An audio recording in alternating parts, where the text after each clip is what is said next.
Good evening, ladies and gentlemen. It's 2020. Happy New Year. Shall we start over again? Well,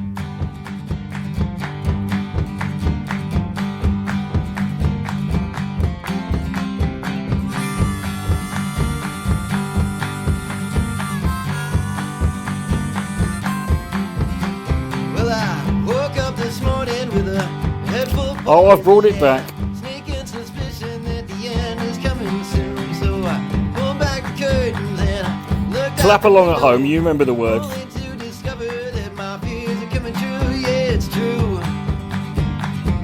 Clap, clap, and clap, clap. Now we're standing at the end of the world, my friend, and there's nothing we can do about it now.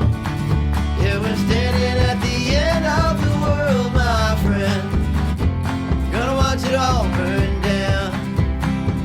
Yeah, we're gonna watch it all burn down. Hello, ladies and gentlemen. My name is Dick Coughlan, and this is the official, well, I don't know if you say reboot. It's not a remake, is it? Although it's hard to tell. It's hard to tell sometimes. We seem to be going round in circles, and that song becomes ever more prophetic, doesn't it? Anyway, for those of you who are new around here, this is my podcast, the Left Wing Propaganda Podcast, whatever you want to call it. It's had multiple names throughout the years, but I basically stopped doing this back in early in 2019. Just because I wanted to focus on other things and didn't have the time or the effort to put into it, and didn't also feel like forking out the $20 a month to fucking keep my stuff on the server. So, but this has been requested to be bring back so many times, and I thought, what better way to start than right now, basically. So, and these are going to be a little bit. There's going to be one main thing that's going to be different from these ones, is they're going to be a bit shorter. One of the problems I had with the last one was trying to keep the. Get all the stuff together for like doing like one a month, and I don't think that's necessary. I think I can do shorter ones, and they're going to have to be shorter because I'm limited to about 45 minutes. But anyway, and these will be, these are available on iTunes, Spreaker, and a million other fucking platforms. It will be on YouTube as well. So if you want to watch that, so anyway, Happy New Year, folks. How y'all doing? You're feeling good? Your hangover's cured? Whatever. Anyway.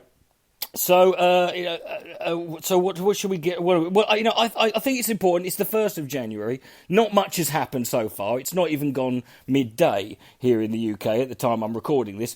I don't want to. So I think we should just go back in time. Let's start with the end, towards the end of last year. I'm going to go all the way back to what date in December? I'm just going to pick a date at random. December the 13th. We're going to go from there, because nothing happened just before that, did they? I just realised that the day after the election was Friday the 13th. Should have seen that one come. That's twice. That's two Friday the 13th, so I've been burned on this year. Because the one before that, Tommy Robinson got announced that, was released from fucking prison. Anyway, but, here's the problem. I'm going to try, normally, it's kind of difficult not to be, I suppose. It's seemed to be. Hold on one second. Yeah. It's sometimes difficult not to be pessimistic, but at the end of the day, so I'm trying to be more optimistic. I don't want to be too negative. I don't want to be a downer. So I'm going to try and look for all that. But if we are going to be a downer, we're going to moan about stuff. I think we've got to get. It's this time, folks. We've got to get fucking focused. We've got to get. We've got to stay. On topic. And one of the things, I don't want us to be moaning about stuff that really isn't necessary. For example, for the last week or so, my Facebook feed has been full of just people, feeling relentlessly moaning for the last week, acting like just whinging old bastards, acting shocked and appalled. At some of the things connected to the New Year's honours list. Now, first it was the fear that Nigel Farage was going to be given a knighthood. He didn't get one, but then Ian Duncan Smith was given one. and everyone's been. I'm still seeing people. I'm sorry, but can we please acknowledge one thing? Like, can we stop giving these? It's a knighthood. It means nothing, folks. These are meaningless, irrelevant. The OBEs, the MBE. What does the BE stand for? Exactly. These are not. It's not like it doesn't mean anything anymore.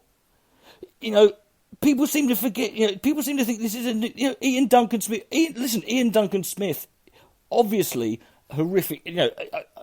Not to defend him, but have you gone through the list of people who've got? I'm just going to name one off the top. Jimmy Savile, right?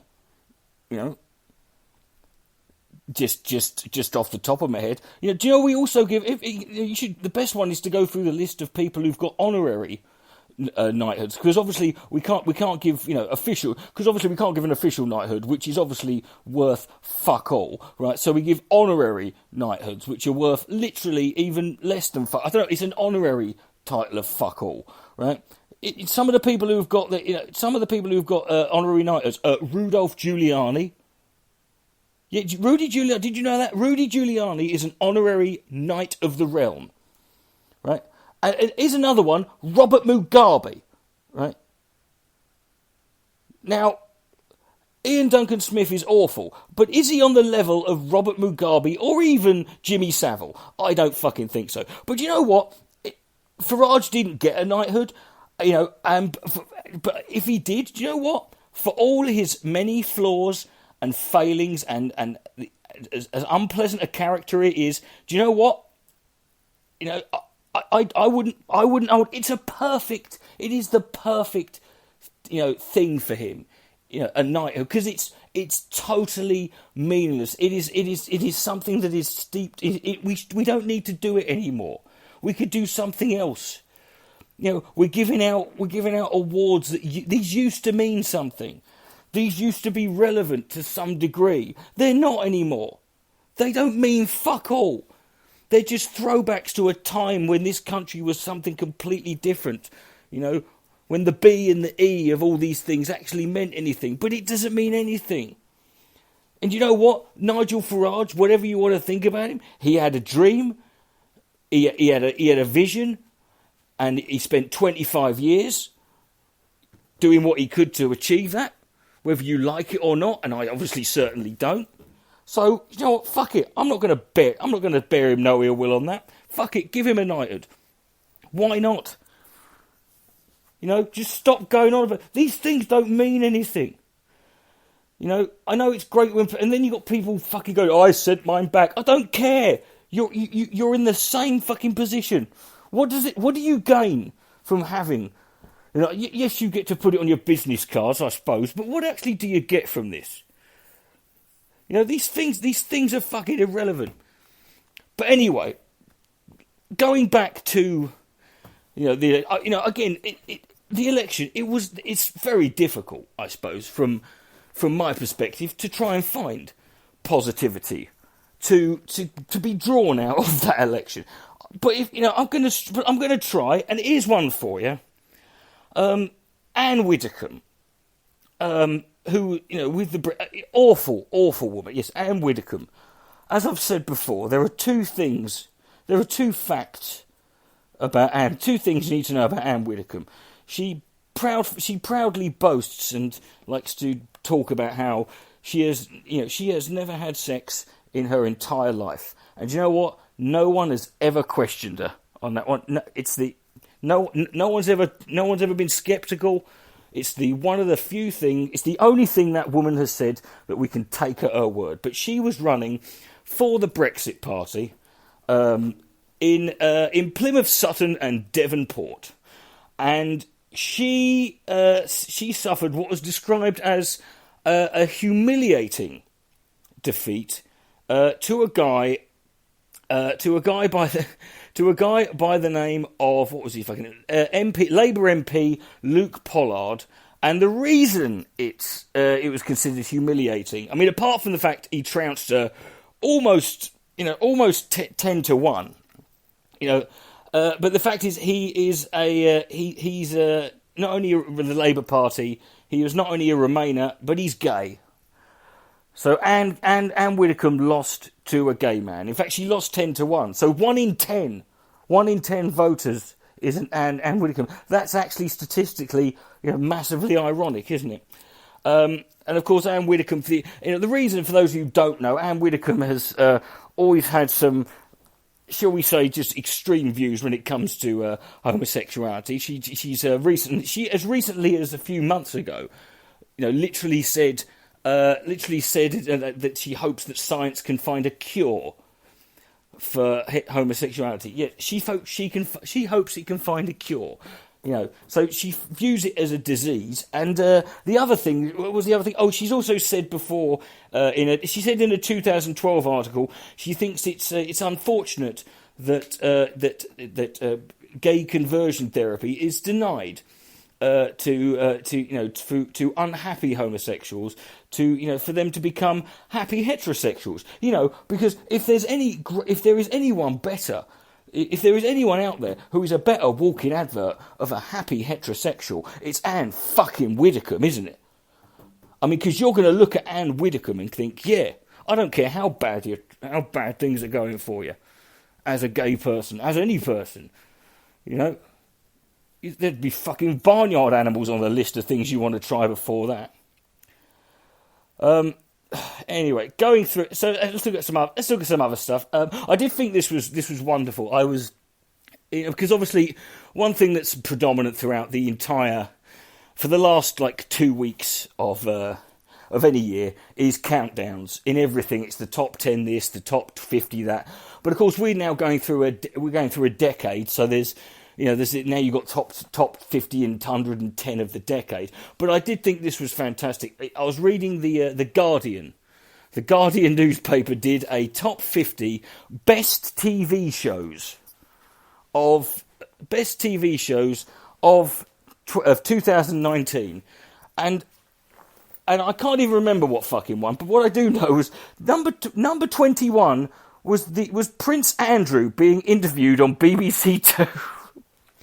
Now, if you haven't seen the Prince Andrew interview, oh my God, go and fucking watch it. It's amazing.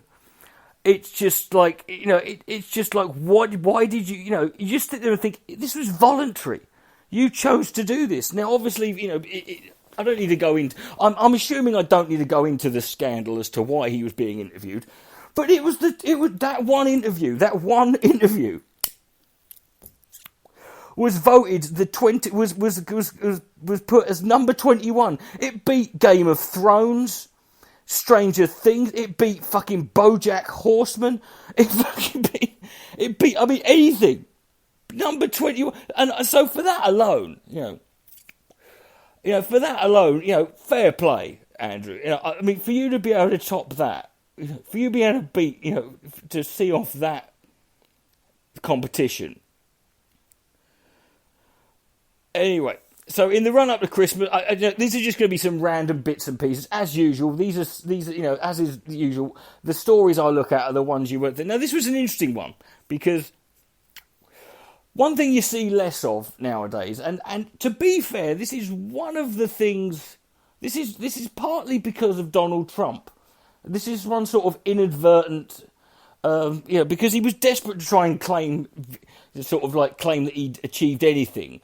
And so when he sort of got in in 2016, the first thing he declared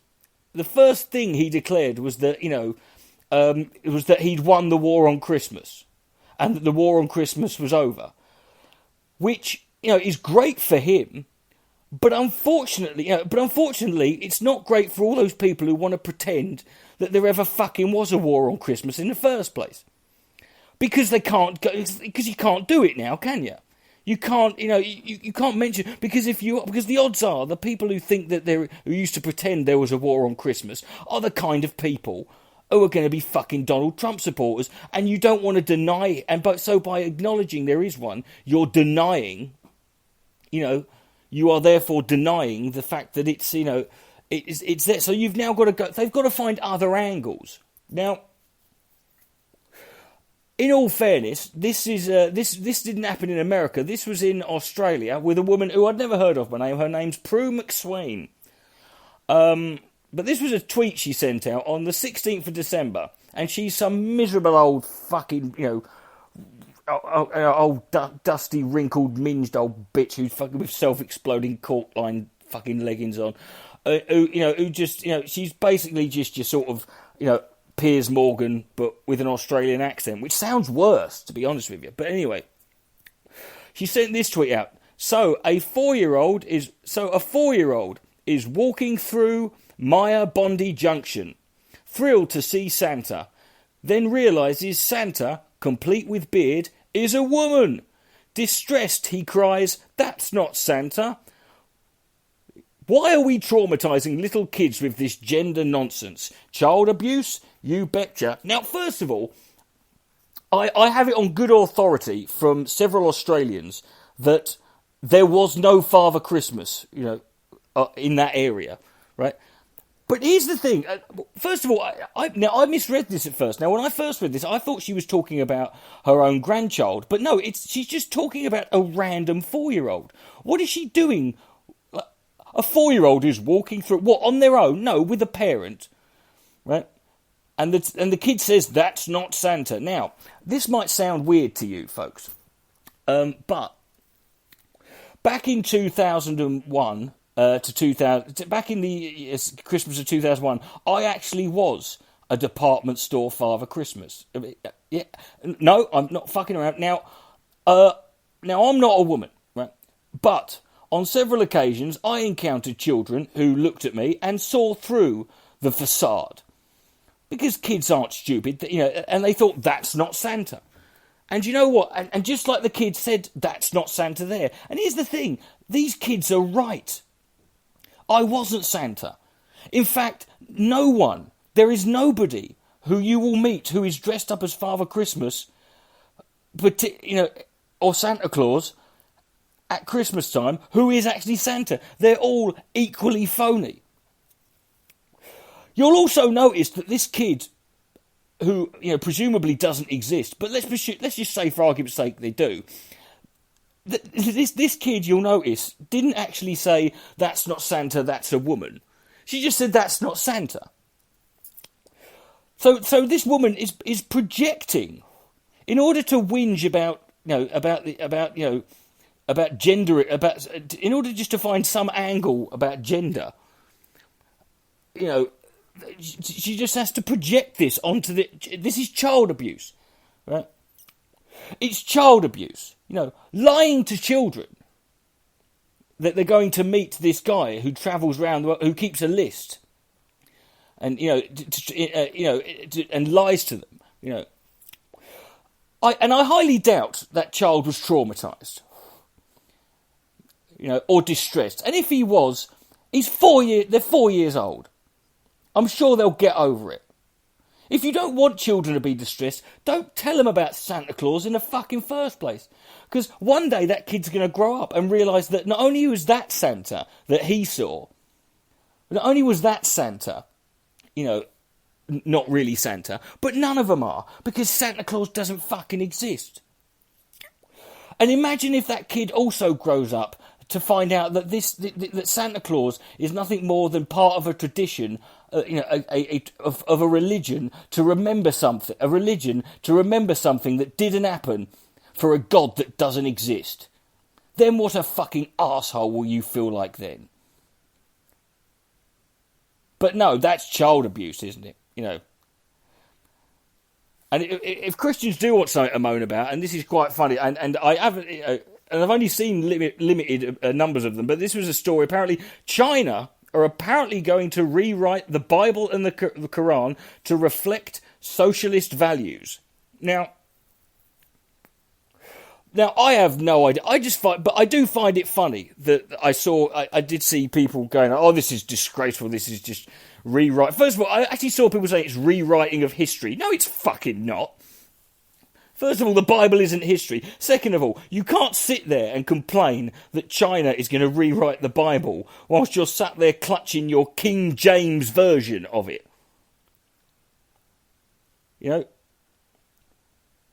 There's a reason it's called that. Look it up, right? How dare they rewrite this thing that's been rewritten 1,000 fucking times before? Now there was going to a bit more serious story, but and this is involving a ITV, and this is a story that pissed everyone off, and pissed me off for a multitude of reasons, some quite petty. But Stormzy, who I'm sure you're familiar with, he's a British rap singer. You've seen him, the rap singers, you know him. He was asked. He was in an interview with ITV, Stormzy. It's about a week ago, and he was asked. He was asked if he thought that Britain was still racist, and his full answer, which I'll give you here, was definitely 100%. It's like, oh no, we're not racist, but there's a lot of racism in the country. If the top person, he's referring to Boris Johnson, can openly say racist things, like the pickaninny's remarks and the watermelon smiles, comparing Muslim women to a letterbox, if that's our figurehead, the top man, the leader we have to follow, and he openly says these things, he encourages hate among others. Now, the problem is, when publishing this interview, ITV decided to put the focus on the first two things he said, which was definitely 100%. But now, I don't know whether this was an accident or whether this was, whether this was deliberate. We can't know, but they left out the comma between the two, so it made it look like he was saying definitely 100%. Like there's definitely 100% of the like as if he was saying 100% of the people in the country were raped. Now he wasn't saying that. He quite clearly wasn't, if you listen to that comment. In fact, he was making a very profound point, which is that how can we sit here and complain about anyone behaving in a certain way when the guy who's in charge says that? He doesn't believe that, and that's not what he was saying. But I want to say well done to ITV for us, because essentially what they did was they just proved his point. They proved his point. They had a chance here to sort of, to put across a very interesting point, but instead they went for the sensationalism. And the really annoying thing about it is that they produced this article. It was so inexcusably and blatantly misleading that one of the people, the many people who called them out for it, was Piers fucking Morgan. Piers Morgan, who only recently had just been involved in a little Twitter spat with Stormzy. I mean, as far as I'm concerned, and this doesn't happen often, it happens once or twice a year, but when it does, it is unforgivable that any time I see anyone forcing me to have, and Piers Morgan, to have to be on the same side of an argument, just fuck you, right? But can you imagine? I mean, can you imagine how different this country would be if the media, like ITV, were just as honest and enthusiastic in reporting the racist statements of someone like Boris Johnson or Nigel Farage, and they had the same level of enthusiasm as they did here to dishonestly report a racist statement that Stormzy never said. Now, I don't like mentioning this woman, but I just, again, to put it in emphasis, this happened twice in the same day. One of the people who chose to take the initial interpretation of what Stormzy said was Katie fucking Hopkins. Now, I always tell people, don't give. This woman has been fired by everyone. She's lost all of it. She can't get hired by no one, and she's just too much of a liability at this point. But she had to come in saying, "Dear at Stormzy," this is Katie Hopkins saying this, "quit crying racism. Start shouting about young black lads stabbed by other young black lads in London. This is utter cowardice to you. So much easier to make all white people the problem." And then she puts hashtag Stormzy is a massive bellend. And again, now Stormzy replied with, "Dear Katie, when you die, your family will have to watch the world rejoice. That's how vile you are." Which is just as, it's true. It's one of the sad things that there is no, I wish I did believe there was an afterlife, so Katie Hopkins could watch as everyone jumps around, as her family, as her children wonder why everyone is jumping up and down celebrating, and the memes go, the lulls did begin right? But guess who else called her out? Piers fucking Morgan. Yes, there's only one massive bell end around here, and it's not Stormzy. Stop your hideous rates baiting. That's Piers Morgan again. There is some. If you want to have some, sort of Schadenfreude over this, then it's probably the fact, and because Katie Hopkins this is how bad things got for her. She lost a £500,000 legal case to a writer called Jack, for the Guardian, called Jack Monroe, after she, it's a libel case that, after she, stupid, and all she had to do was apologise, and she didn't, and then so she got sued, and she was done. But basically, because of this libel case, she had to sell her home. She was forced to sell her £1 million Devon home, and she now rents. She's now a tenant. 500. Speaking to the Sunday Times, racist Hopkins, which is how they refer to her, which I love, whinged that speaking her mind lost her career. Yeah, it did, didn't it? And what does that tell you, Katie? What does that tell you? Doesn't that tell yeah? But it's not speaking your mind, is it? Because that would suggest that you actually believe this shit that you're saying. You weren't speaking your mind. Everyone speaks their mind, because everything you say is something you've thought of. Right? Oh, God. Anyway, moving on to it. Let's go to an American prick. Now, this is a great one, because this was a guy... This is a guy in America called Dinesh D'Souza, and this was on Christmas Day, and I don't know why this just makes it, but Dinesh D'Souza. Now, Dinesh D'Souza is a former convict. But he was in jail. He spent 8 months in jail for I think it was campaign finance fraud or something like that. But he claims to be a historian, and he isn't. He isn't a historian. Right, but he claims to be, and his speciality, as if anyone who's familiar with Dinesh D'Souza will tell you, is that his speciality is basically proving that the Nazis were all left wing. Right, that was it. They were left wing. That's it. That's his one thing, and he sent out this tweet saying, read the Nazi 25-point programme, state control of banks, of education, of churches, of industry, and then honestly answer, does this sound right-wing or left-wing? It's not simply about the name, dummy. Now, this got a quote retweeted and debunked by someone. I'll just read what they wrote. The programme of the Nazi Party does not even mention banks or control of churches.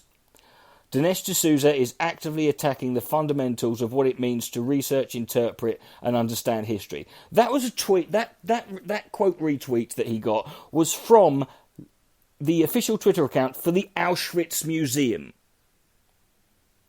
Now, I don't know about you, but if I claimed to be a historian, and my speciality was the Nazis, and I got my arse handed to me on Twitter by the Auschwitz Museum official Twitter account, I would shut the fuck up.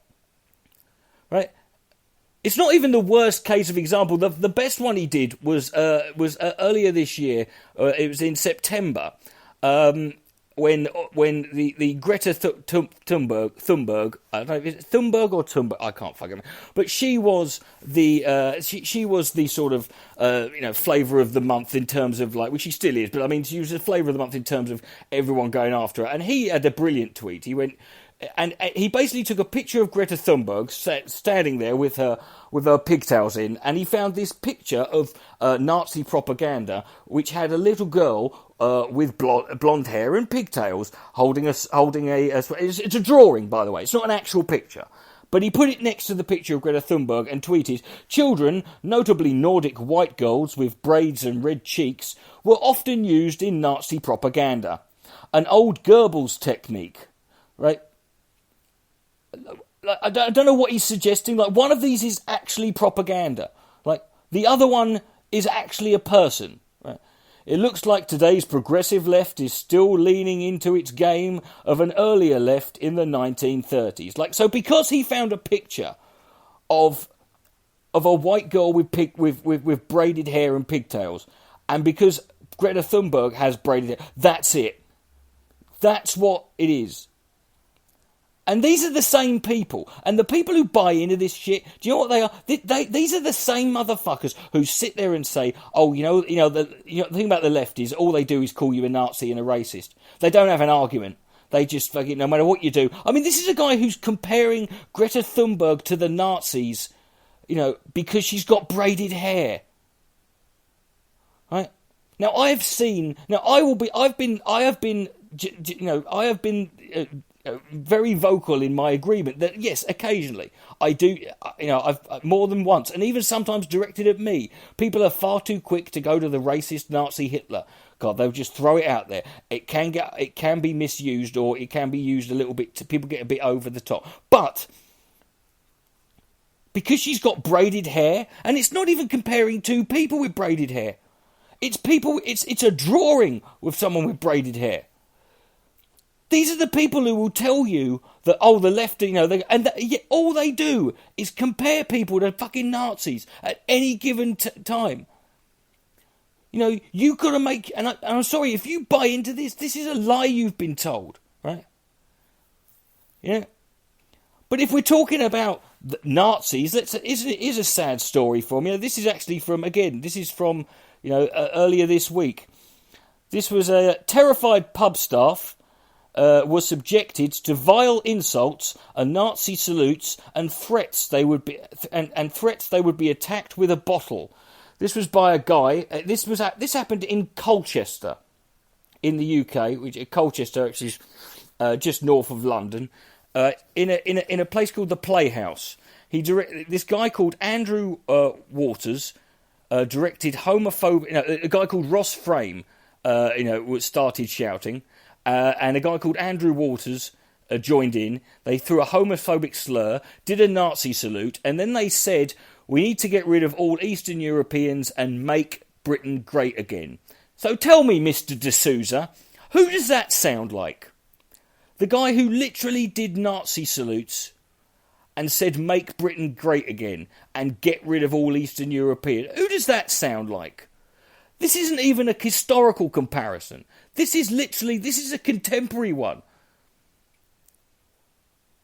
And what's ironic is both of the men arrested, Frame and Waters, were both 44 years old, right? Which means they combined age of 88, right? And if you know about your Nazi history, you know exactly why that's ironic. Right? Now, there is one more story I want to look at here. From the contemporary, from the recent headlines, and this was in the Sun a couple of days ago, and don't get excited. What I'm going to say to you might sound ridiculous, but the Sun newspaper actually wrote an article about cyberbullying and about hate speech, and about people being singled out and victimised, and being targeted for hate speech and hateful abuse and threatened on the internet and in general.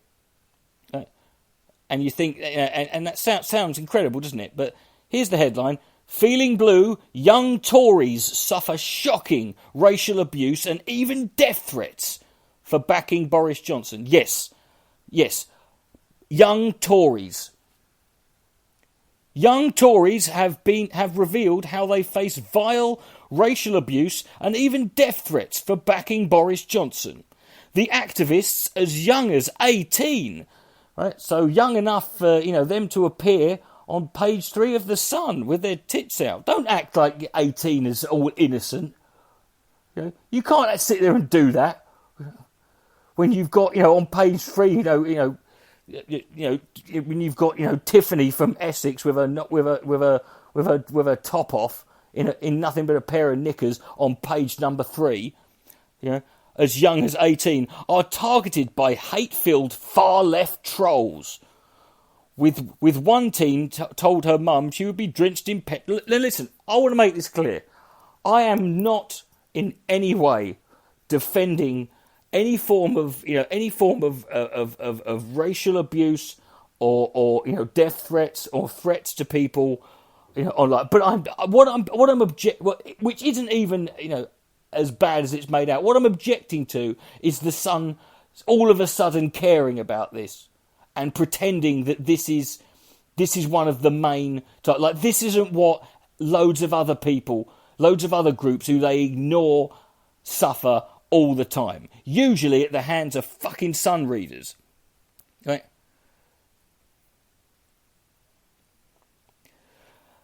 Bav Popat, 21, was told to bleach her skin and repent to socialism.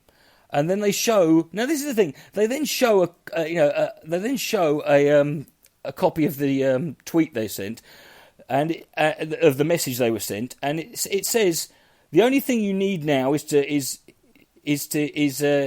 skin bleach and blonde hair, and you'll become a full Tory, but still less British than them, if not zero. Treachery has no reward in the end. You make me sick. Repent. Now, they just say repent. They don't say repent to socialism, right? And for all I know, this person is religious. This person this person is saying repent. But they're just saying repent. But the Sun has reported it as repent to socialism. So they're trying to equate. They've immediately just sat there and they've immediately, they've immediately tried to twist this in a way. I mean, and you don't know who these people are.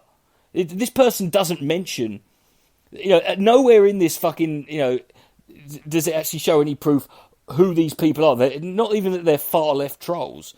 Okay, Bav Popat, also, who has been a Tory supporter since she was 16, right? Also, as if that matters. These are the people who laughed when the Labour Party suggested possibly raising the age. Lowering the voting age to 16. Also claims she was attacked by Labour campaigners. I got called a Tory cunt. Yes, you probably did. Do you know why? Because you are one. I'm sorry to tell you this, but this is what it is. Right? You're a Tory cunt. Yes, you're a Tory cunt. That's not hate speech. Right? That's calling you a Tory cunt. That's what you are.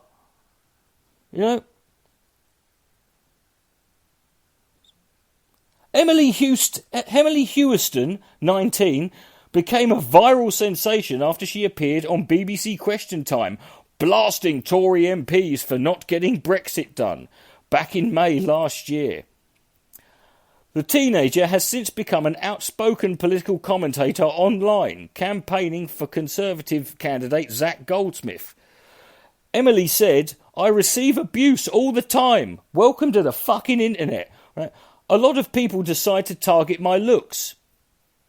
Right, so, see, now, you probably think at this point they're going to attack her weight or in some way body shame her.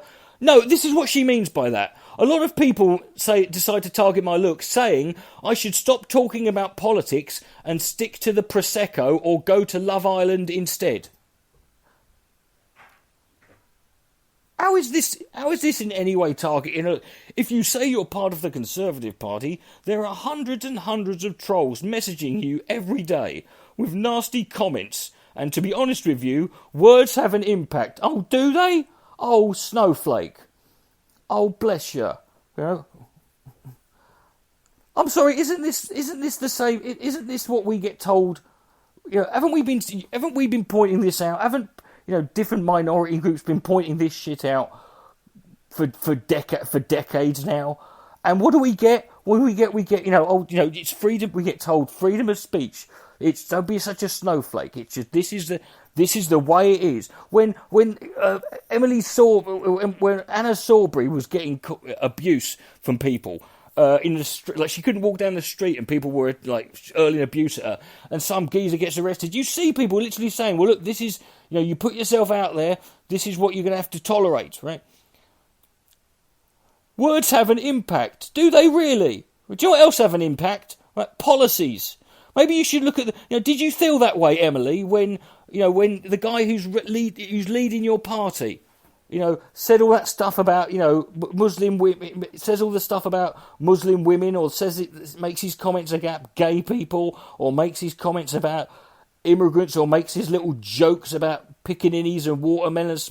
Do you think that has an impact? When Jacob Rees-Mogg says all that stuff about, if you or I were in a burning building like the people who died in Grenfell Tower, common sense would tell us, does that have an impact, does it? Do you think of any of that? Words have an impact. So does action. If the worst thing, what policy, what actually, other than the words, right? Is that it?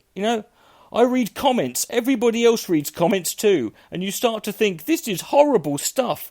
Traitor, sell-off, coconut, Uncle Tom, all these words, which even now, when I speak about them, really affect me. Right? Wait a minute. Coconut and Uncle Tom. You're white, Emily.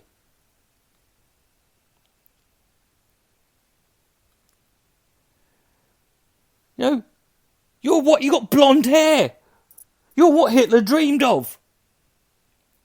Amber Dunbar from Moray in Scotland said her friend has been subjected. Said her friend. So we haven't even got. We're two people in, and we haven't even got first-hand accounts. Right? She said her friend has been subjected to death threats for supporting the Conservative. Her friend. Right? That's how far it's got. But then we go on to this other guy. Right? A guy called Jake. Right? I'm a young gay Tory. Everything is against me. Well, what? Okay, but only one of those. Young, gay, you can't help that. Being a Tory, only one of those three things is a choice, mate. I've seen it a lot on Twitter, saying I'm backstabbing the LGBT community. Right? I'm not going to make the obvious joke there, because Labour always supports us. But the Tories backed gay marriage. No, they didn't. Right? First of all, it's not gay marriage; it's civil unions. Second of all, they finally decided after as always. The progressive left, who had been on that side for ages, dragged them kicking and screaming. And don't pretend, mate. I mean, this is a party that only recently, up until recently, Anne Widdecombe was still a member of. And do you want me to go through the members of... do you want me to go through the things I said earlier about what she thinks of gay people? She thinks people like you have got a disease. That scientists will somehow find a cure for people like you. That people like you can, should be allowed to go through therapy. Right? Jake, and this is the worst part. This lad's 18 years old. Jake used to be a Labour supporter, but switched sides due to their muddled policies on Brexit and other issues. Right? It was more, he said... So he switched on muddled policy. So he must have switched. So that's before the general election, right? I used to vote Labour, and I never had I never had that experience or judgment where you're forced to defend your views, right? Which you haven't done, by the way. You've just whinged about people having a go at you. You haven't defended anything, right? But also, you're only 18, and presumably you switched sides before the recent election, which means, you say you used to vote Labour. You could never have voted Labour. You can't have possibly voted Labour, because if you were 18, the last general election before that was 2017.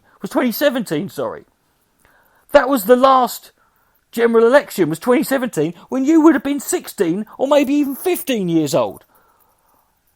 In which case you couldn't have voted for. So you And you must have changed your position. So you've never voted for Labour because you've never had the opportunity to, because you switched fucking sides.